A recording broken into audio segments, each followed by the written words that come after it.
Hi, good morning, everyone. Our devotions for today is from the book of 2 Corinthians, chapter 5, verse 10.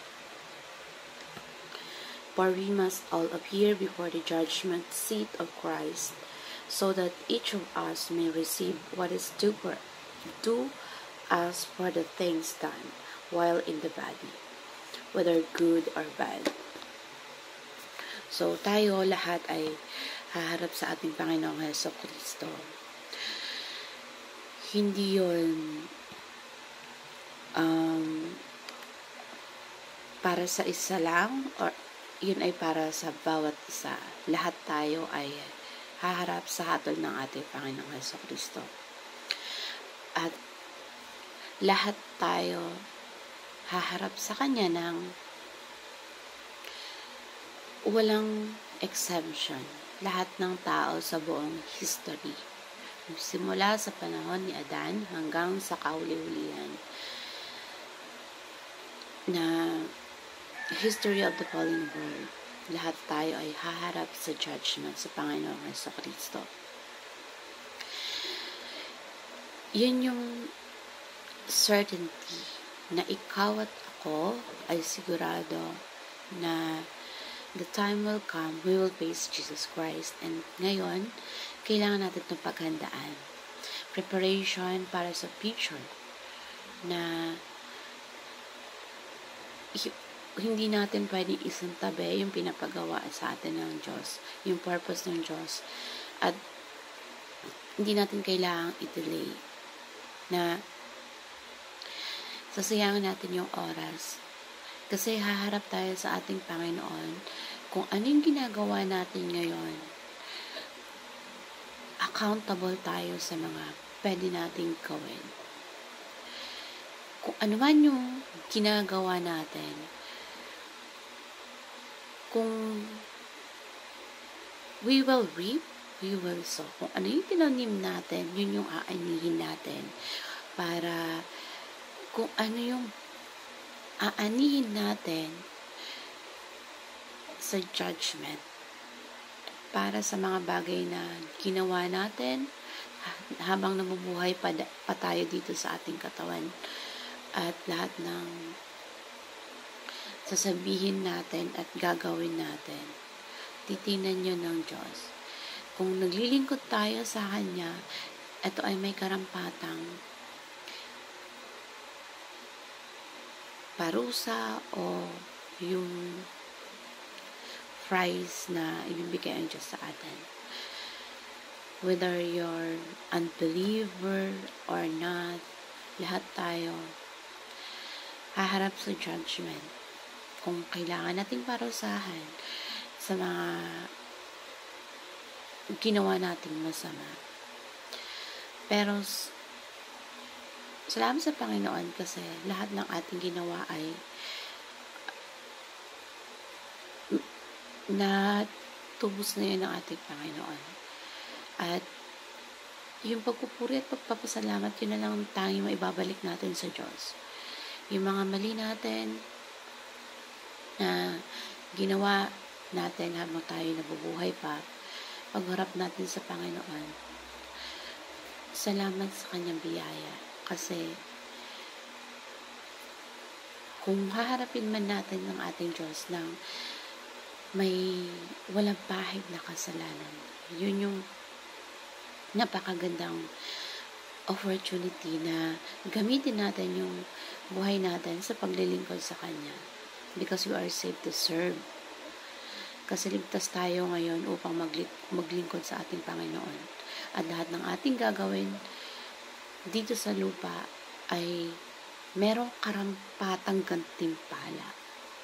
So, we will reap what we sow.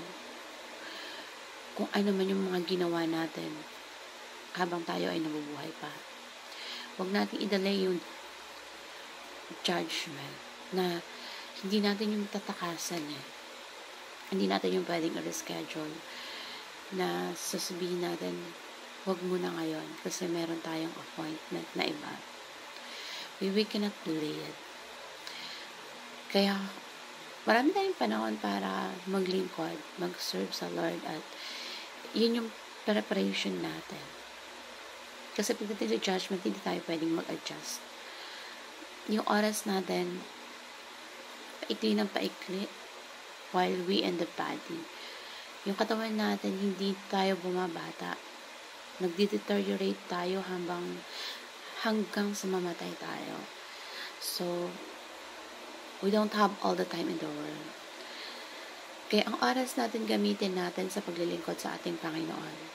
Simulan natin ngayon at hindi natin dapat ipagpabukas. Kasi preparation yon para sa judgment at para sa pagharap sa ating Panginoon. Huwag nating i-waste para sa paggawa ng mga kasalanan. Huwag nating sayangan yung panahon na sayangan natin yung buhay para lang sa mga paggawa ng mga kasalanan, ng mga kamunduhan. At yung preparation na hindi natin kailangan na maging leader ng mga kung anong mga illegal o kasamaan na ginagawa natin. Pwede tayo maging successful in terms of business sa paggawa na mabuti sa ating kapwa. Kapag ang buhay natin ginamit natin hindi para sa Diyos, kahit maging successful pa tayo sa harap ng tao, magiging waste lang yun sa harap ng ating Panginoon. Kahit gaano ka pa ka-success, feeling mo successful ka sa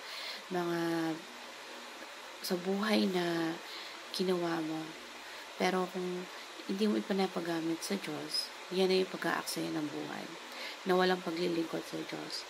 Kaaksayahan niya ng panahon at hindi preparation sa buhay na wala sa ating Panginoon. Yung pagpapagamit sa paglilingkod sa Lord, yun yung pinaka-successful na magagawa natin sa buhay natin. Yung time, hindi natin kaya ibalik yan. Kapag tayo ay tumanda, hindi natin maibabalik sa pagkabata ang buhay natin. Lahat ng mga ginagawa natin ay may aanihin tayo. We cannot restore the strength na meron tayo. We cannot go back in time.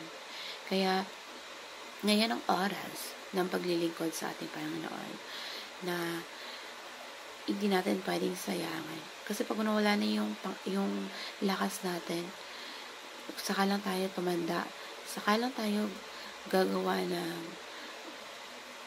paglilingkod. Kaya ngayon pa lang, kahit nagtatrabaho ka, start serving the Lord, na mag-serve tayo habang may oras pa tayo. Pwede naman tayo magtrabaho na makapaglingkod tayo, makapag-serve tayo, mapagamit natin ang ating katawan sa paglilingkod sa ating Panginoon sa pamamagitan ng mga paggawa ng mabuti at paglingkod sa ministeryo. So, hindi natin alam kung kailan tayo kukunin ng ating Panginoon, kung kailan tayo mamamatay at mapuputulan ng hininga.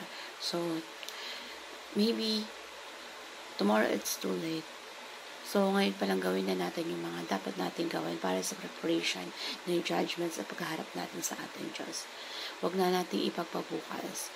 Huwag natin gawing procrastinations yung mga panahon na meron tayo at malakas pa tayo.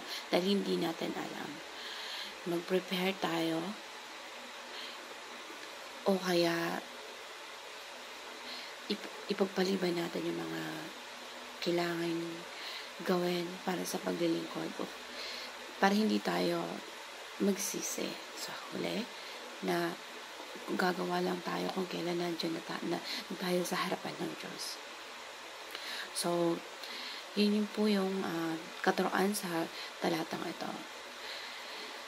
Start now for preparation para hindi tayo mag-regrets later.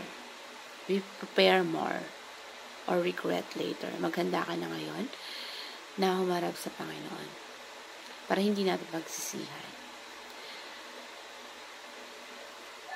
So, yun lamang po. Salamat sa oras and God bless everyone.